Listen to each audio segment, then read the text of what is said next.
Hello mga ka-YouTube, nandito naman Samboy TV. Magandang umaga sa inyo lahat. Sabi ko nga, araw-araw na naman akong ah, magbablog. Kahit walang nanonood, kahit wala pang gaano, dahil 3 beses pa lang naman ako nagbablog at nagpapalabas uli ng tuloy-tuloy. Ito okay lang, dahil ganun din ako sa umpisa noon eh. Unti-unti, lumaki, sumuweldo, tas nawala naman yung cellphone. Ganun nangyari sa akin noon.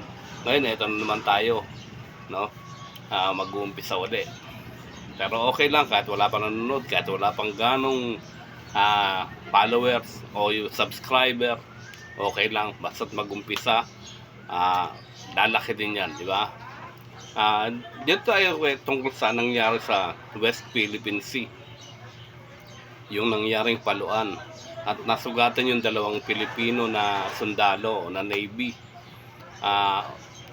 Ang nangyari doon, puro ang sinasabi ng China, pabiktim raw ang Pilipinas. Siyempre, papakita naman ng Pilipinas yung totoong nangyari. Ngayon, ang nangyari sa China, pati sa Amerika, nagagalit sila dahil nagsalita rin ng Amerika. Wag raw umepa lang Amerika. Amerika daw ang nagpapagulo. Pero kung ang totoo naman talaga, kung hindi ginawa ng China yan, no? Kung hindi siya nanakop ng mga karagatan sa West Philippine Sea, wala naman talagang gulo. Kaya ang talagang nagpagulo dyan, China. Bagay, hindi natin maiaalis yan, ano? Talagang mangyayari yan. Talagang magaganap yan. Dahil yan ang nakalagay talaga sa Bible, sa Revelation 12. Yan talaga ang nakatadhana. Kaya isipin nyo lang, maunlad na ang China, no? Ngayon bumabagsak siya dahil sa nangyayari sa bansa niya. Isipin mo lang, mag-iisip ka pang napakalawak na ng bansa mo, mananakop ka pa ng mga karagatan, mananakop ka pa ng mga bansa, no? Ng yung mga teritoryo ng bawat bansa. Gusto mo pa mapasa iyo, no? Bakit nangyayari yun? Kasi nga dapat maganap ang nakatadhana. Kung ano ang nakatadhana sa Bible, yun ang dapat maganap. At yan ay nakalagay talaga sa Revelation 12. Malinaw na malinaw yan. Nakalagay yan sa Revelation 12 kung ano mangyayari sa babaeng nararamtan ng araw at sa dragon. Yun yan eh. Kasi yung babaeng nararamtan ng araw, tayo yun, Pilipinas yun. At ang dragon, China yun. Sabi naman ng iba, paano nangyari yun? Paano naging Pilipinas ang babaeng nararamtan ng araw? Paano naging China yung dragon? Papaliwanag ko sa inyo yan. Papaliwanag ko sa inyo yan ng bumbo. Kung bakit Pilipinas at China ang binabanggit sa Bible. Kasi huli yan eh. Huling ano yan, tapos magkakaroon ng katapusan. Kumbaga, mag-uumpisa uli. Katapusan kasi tayo eh. Israel ang una, tapos katapusan ng Pilipinas. Ganun yan eh. Kaya yung huling yung Revelation 12 talagang nakatuko yun sa China at Pilipinas.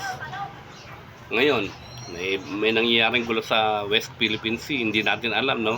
Maliban sila lang sa mga mahilig manood. Ako, nalaman ko yun ilang araw na bago ako mag-vlog ng ganito. Ang masasabi ko kay Senador Robin Padilla, ano ngayon na masasabi mo? Nagkaroon ng gulo sa West Philippine Sea, naghampasan yung Philippine Navy at China Coast Guard. At nung una, tinawag pa tayong unggoy ng mga Chekwa na yan, ng mga komunistang China. Pinagtanggol ni Robin yun, nang may kasalanan pa, pinalalabas niya si Commodore Tariela. O ngayon, ano naman Robin, Senador Robin, baka naman, sino naman na may kasalanan ng mga Navy natin, ng mga Philippines Navy, di ba? Kasi mahilig ka eh, lagi kang kampi sa China, lagi kang kampi, kahit mali na ang ginagawa, dun pa rin, magkano ba? Baka naman may usapan kayong kumakalansing dyan magkano ba ang usapan nyo? Bakit gano'n na lang ang pagtatanggol mo sa China? Senador Robin, sa pangyayari na yan, baka naman tignan mo pa rin mali ang Pilipinas. Ha? Napaka tanga na lang ng maniniwala sa iyo. Talagang ibang klase ka, Senador Robin Padilla, di ba? Lahat na lang puro pagkakamali ng Pilipinas, yung mga nagtatanggol sa Pilipinas tulad ni Commodore Tariela, nung mga Presidente Marcos, si Chodoro, lahat yun. Hindi mo kinakampihan yun. Ang kinakampihan mo itong sila Xi Jinping. Ibang klase ka talaga, Robin Padilla. Pero masasabi ko lang,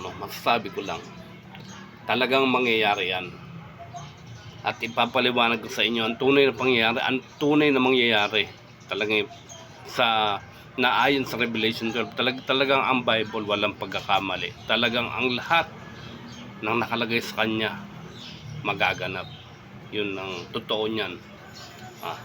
Ang nangyari sa West Philippine Sea, ang nangyayari sa Pilipinas at China, talagang nakatadhana na yan at magaganap yan. At ikukwento ko sa inyo, sasabihin ko sa inyo. Sayang kasi maraming hindi naniniwala no? Pero sasabihin ko sa inyo, kahit hindi kayo maniwala, sasabihin ko sa inyo na akmang-akma sa nangyayari ngayon. Yung mga nagaganap ngayon, akmang-akma yan, nakalagay sa Bible yan. Sabi kasi no iba, ang babaeng naramta ng araw daw, o yung nakalagay sa Revelation 12, simbahan daw. May nagsasabi naman Israel daw, may nagsasabi naman si Kristo raw, may nagsasabi kung sino-sino, kung ano-ano sinasabi nila. Pero yung papaliwanag ko sa inyo, ito talaga, hindi ko rin alam hindi ako marunong sa Bible. Baka iniisip nyo marunong, magaling ako sa Bible, hindi Talagang ibinigay lang sa akin ang kaisipan na to, at bakit naintindihan ko at naipapaliwanag ko. Pero hindi ko pa naipapaliwanag ng buo sa ganito.